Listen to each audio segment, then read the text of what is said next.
Hi welcome to Kakinada vibes. నేనైతే ఈ రోజు వచ్చేసి ముఫాసా రివ్యూ అయితే నేను ఈ వీడియోలో మీకు చెప్పడం జరుగుతుందండి. ఈ వీడియో స్టార్ట్ చేసే ముందు ఒకసారి లైక్ చేయండి, షేర్ చేయండి, సబ్స్క్రైబ్ చేయండి అండ్ గంట సింబల్ మాత్రం కొట్టడం మర్చిపోకండి. ఈరోజు ముఫాసా రివ్యూ అయితే చూద్దాం. మూవీ రివ్యూలో స్టార్ట్ చేసే ముందు కొంచెం స్టోరీలు అని చెప్పుకుందాం. ముఫాసా ఒక తన వరల్డ్ నుంచి వేరే వరల్డ్కి ఫ్లడ్స్ వల్ల వెళ్ళిపోవడం జరుగుతుందండి. అక్కడ ముఫాసా మళ్ళీ తన వరల్డ్ నుంచి ఈ వరల్డ్కి వస్తుందా, అసలు ముఫాసా ఆ వరల్డ్లో ఏమి కష్టాలు పడ్డది, ఎలా వచ్చింది వరల్డ్కి, అసలు ఏం జరిగింది అన్నది మూవీ స్టోరీలోనండి. ఈ మూవీలో వచ్చేసి మనకి మహేష్ బాబు గారు యాక్ట్ చేయడం జరిగింది.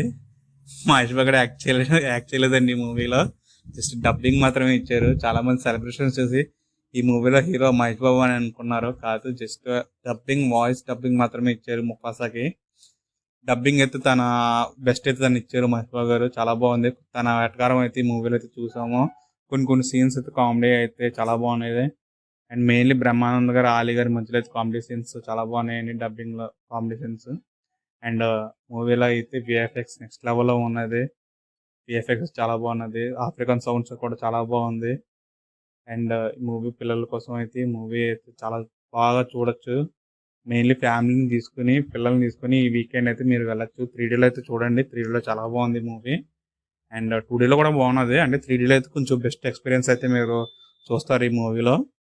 అండ్ నెగిటివ్స్కి వచ్చేసి మనకి సాంగ్స్ స్పీడ్ బ్రేకర్లు అక్కడక్కడ అలా ఉన్నాయి. సాంగ్స్ డబ్బింగ్ మాత్రం చాలా వర్షంగా ఉన్నది, చాలా బాగాలేదు సాంగ్స్ డబ్బింగ్లో అయితే, ఎందుకు అనిపించింది ఆ సాంగ్స్ అయితే. అండ్ ఇదండి ఈ ముఫాసా రివ్యూ. నా రేటింగ్ వచ్చేసి ఈ మూవీకి 5కి 3 ఇస్తానండి. Thanks for watching. Stay tune to Kakinada vibes.